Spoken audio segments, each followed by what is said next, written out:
શું તમે સાંધાના દુખાવાથી પરેશાન છો? નમસ્તે ઓર્ગેનિક લવર્સ, આપ જોતા છો આયુર્વેદિક મંત્ર, જ્યાં પ્રકૃતિ અને આરોગ્ય મળે છે એકસાથે.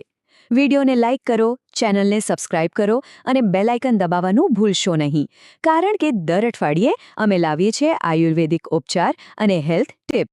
સાચું કહું ને, આજકાલ હાથ પગ, ગોઠણ, ખભા કે પછી કમરમાં દુખાવો થવો એ ખૂબ જ સામાન્ય વાત થઈ ગઈ છે. આપણામાંથી ઘણા લોકો કે પછી આપણા ઘરમાં કોઈને કોઈ વડીલ આ સમસ્યાનો સામનો કરી રહ્યા છે. અને આ દુખાવો ખાલી શારીરિક નથી હોતો, એ આપણી આખી દિનચર્યાને ખોરવી નાખે છે, ખરું ને? તો આયુર્વેદ શું કહે છે આ વિશે? આયુર્વેદ મુજબ શરીરમાં જે પણ દુખાવા થાય છે એમાંના મોટાભાગના દુખાવા પાછળનું મુખ્ય કારણ છે વાતદોષ, એટલે કે વાયુનું વધી જવું. જ્યારે શરીરમાં વાયુ વધે છે ત્યારે એ સાંધામાં સૂકાપણું લાવે છે, જકડાટ પેદા કરે છે અને બસ ત્યાંથી જ દુખાવાની શરૂઆત થાય છે. આજે આપણે જે તેલ બનાવવાના છીએ એ સીધું આ વાયુ દોષ પર જ કામ કરે છે. ચાલો તો પછી આ તકલીફનો એકદમ કુદરતી અને જોરદાર ઇલાજ જોઈએ. આ એક એવું શક્તિશાળી ઘરેલું તેલ છે જે જો તમે નિયમિતપણે માની લો કે 1 મહિનો પણ વાપરશો ને તો દુખાવામાં જબરજસ્ત ફેરફાર જોવા મળશે. અને સૌથી મોટી વાત તો એ છે કે આ સંપૂર્ણપણે નેચરલ છે. તો રાહ શેની જુઓ છો? ચાલો ફટાફટ જોઈ લઈએ કે આ ચમત્કારિક તેલ બનાવવા માટે આપણને કઈ કઈ શુદ્ધ અને સરળ સામગ્રીની જરૂર પડશે. ઓકે, તો નોંધી લો. આપણને જોઈશે 250 ગ્રામ સરસવનું તેલ. કાચી ઘાણીનું હોય તો શું કહેવું? ના મળે તો શુદ્ધ તલનું તેલ પણ ચાલશે. એટલો જ, એટલે કે 250 ગ્રામ ધતુરાના પાનનો તાજો રસ.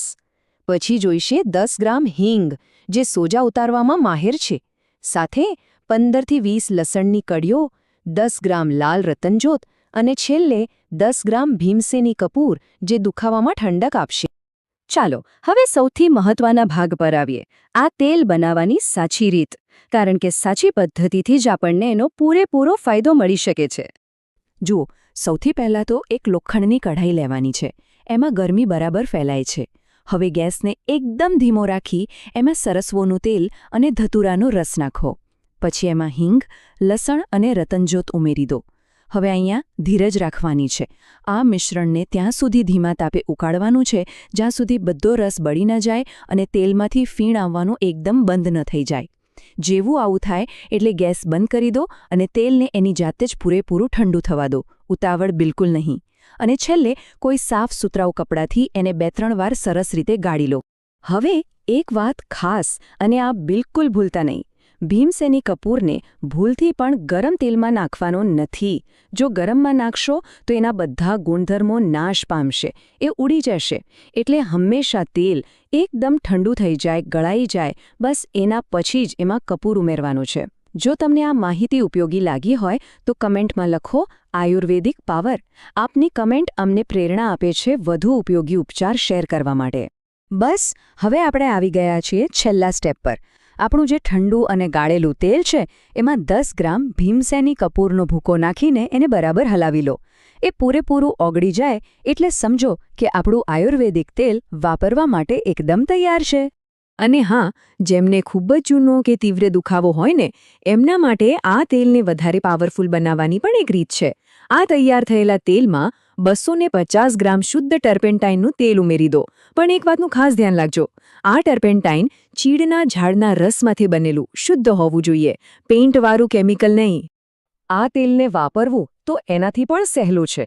જ્યાં પણ દુખાવો થતો હોય ત્યાં થોડું તેલ લઈને હળવા હાથે માલિશ કરો. ત્યાં સુધી માલિશ કરો કે જ્યાં સુધી તેલ ત્વચામાં શોષાઈ ન જાય. સારામાં સારા પરિણામ માટે દિવસમાં 2 વાર, સવારે અને ખાસ કરીને રાત્રે સૂતા પહેલાં આનો નિયમિત ઉપયોગ કરો.